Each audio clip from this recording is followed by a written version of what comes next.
Hello, I'm Shadow Hunter, and today I'm going to show you how to do bedrock bridging. So today we're here in a flat world, and I'm just going to show you how to bedrock bridge. So let's get into it. Okay, so first of all, these are the things you'll need. You can basically use any blocks, but here are the things that I personally am going to use. So today I'm going to be using some wool. So let's just get some wool here. So you basically only need one block. So let's just build up a little bit. Okay, so now we're going to create a little platform.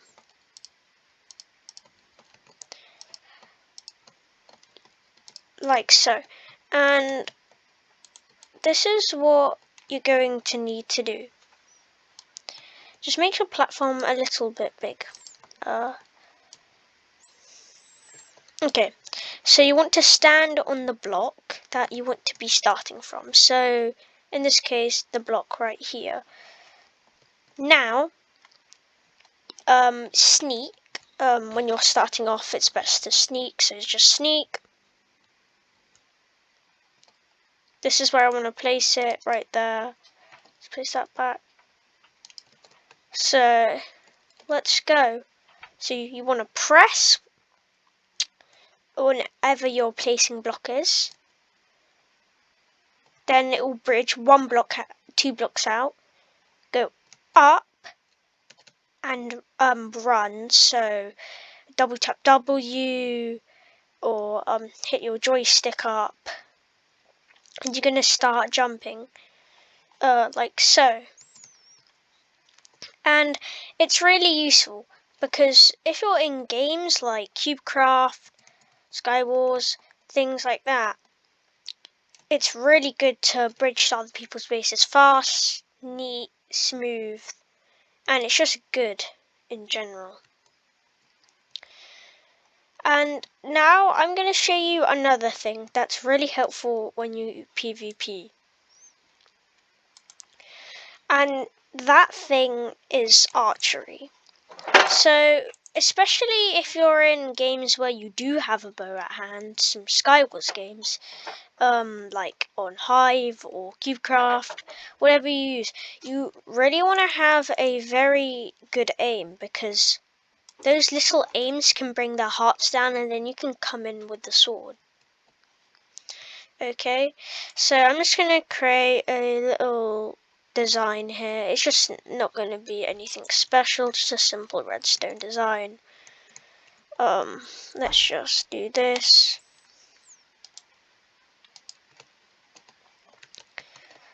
You can make this yourself. This things you need: a target, redstone dust, and a lamp, and a block of your choice. I'm using the wool from earlier. So what you want to do is just really, I'm not doing anything fancy here. And also you use glass as well. Glass is important. So nothing really fancy, just a simple redstone ladder. When I hit it, it should go on. Yes. Okay, so you want to go a couple of blocks away, depending of how much you want to practice. And one thing that's very important, especially when hitting people, so people are 2 blocks high, 1, 2, and if I place a block here, then it's really the ceiling. So one thing you normally hit is the chest. So let's say this is the person, you hit center kind of area. And especially if they're on the bridge, you hit from the side. So if that's the person, then that's like their tummy. You hit them from the side. So in mind of that, if you're far away and your bow isn't enchanted, you want to aim higher, but near the tummy, because that's the most roundest place and the biggest to hit. You don't want to try doing headshots. So aim up, and you want to fire. Let's say that's a human. And I need to go further away because I'm really close actually. In rendering distance, so it still renders in, you want to do it a little bit higher than normal, as you can see there, because you're most likely to get a hit on them, and it's just better anyway. So those are some really good PvP tactics for bedrock, and it's just really good in general. So what we're doing here is we're just doing some PvP tactics, but now let's move on. Let's clear our inventory. So now what we're going to do is we're going to do some redstone tips. So let's go ahead and do that. So I'm sure if you all know, most redstone contraptions include redstone dust, some sort of powering block, either a block of redstone, a redstone torch, a lever, a button, a tripwire. Those are called activators, and you're going to probably need them in a circuit or a pressure plate. You're probably going to need one in a circuit. That's why they're all near each other. Here. And now I'm just going to teach you, you may not know what some of these do. So let's go on to a repeater and a comparator. You've probably seen them, but you may not have known what they do. Okay, so a repeater, if I get a redstone lamp, here's a repeater, and after 15 blocks, so if I do 15,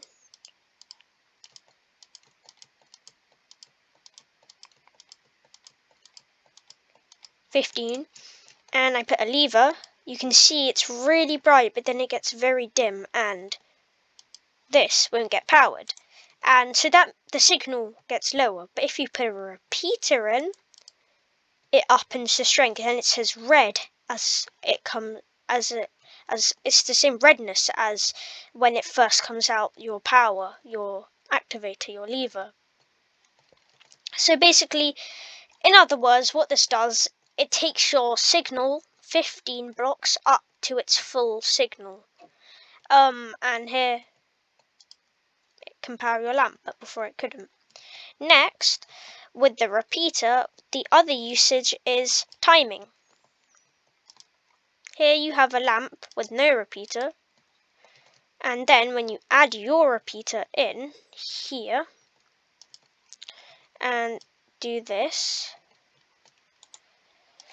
and we just add the repeater in here,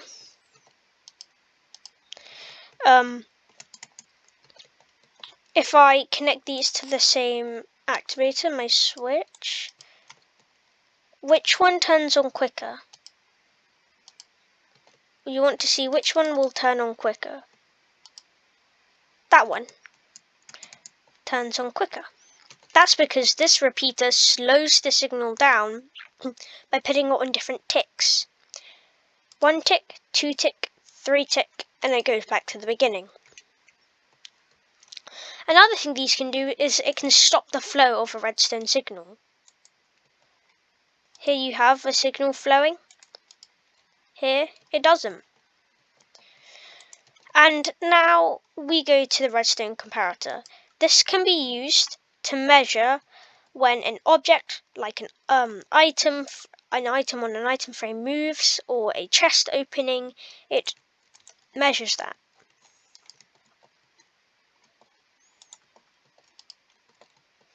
And it will send a pulse this way. It will send a pulse out. So that is very useful as well. How it sends that pulse out. Because you can use it for traps. It may not look like a trap chest, but when you put the comparator on, it becomes a trap chest, because that can lead to things like TNT, lava bucket, piston trapdoors, things like those. So this is my tips and tricks for redstone PvP. And now we lead to the last one, survival. So you may be wondering, what tips and tricks could I have for survival? Well, here's some tips and tricks you might have not known. So one thing is you can actually cook food on a campfire. You might have seen people use this technique as little food plates, and they wash it out with a water bucket, like this. Ooh.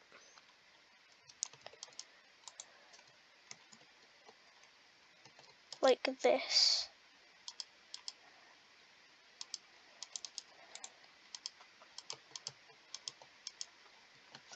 And now, if I get a water bucket, an empty bucket, scoop the water out, I can put the chicken on, and it looks like a plate.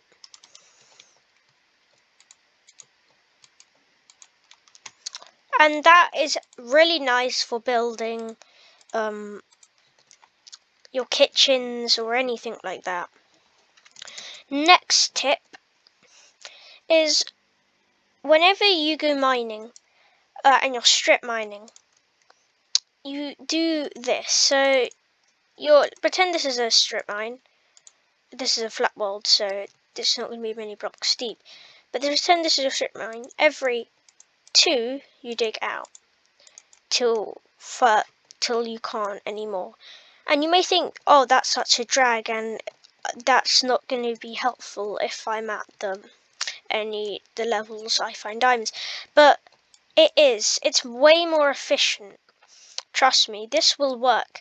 Sometimes it takes a while depending on your seeds, and but in 1.18 this is an efficient way.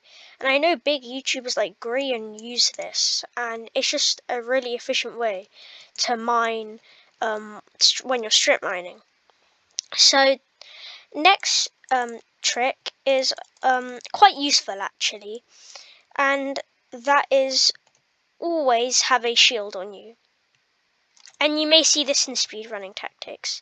Shield, it can be used to stop creepers, skeletons, and knock off mobs. So if you have a spare iron, don't just chuck it away or use it on a shovel. Make a shield. It will literally save your life. Trust me. Even if you get, sometimes this may be rare, but a 1 vein of iron, just use that on a shield. It will help you in the long term, and it's just going to be better. Now, this is for some who are more the sneaky types in those SMPs and survival. One thing that's really good to use is actually really simple. We don't need anything from your inventory. If you want to be one of those sneaky types in your SMP, like sometimes I am because I'm a ninja, you want to sneak a lot. Sneaking is important, and one thing I must say is always have a block of TNT and a flint and steel nearby, because it can be used as attack and defense. Because what you can do is you can take someone's like diamonds and you can put the block of TNT on top of it and say, if you come any closer, I'll blow it up. So that's just a little tip for your SMPs, your games with your friends, those faction servers. But make sure you don't get banned for it. And yeah, these are my tips and tricks for your survival, redstone, SMPs, and your PvP in servers and in your survival worlds. Thank you for watching. Please subscribe if you like this video. I'd really appreciate it. Thank you.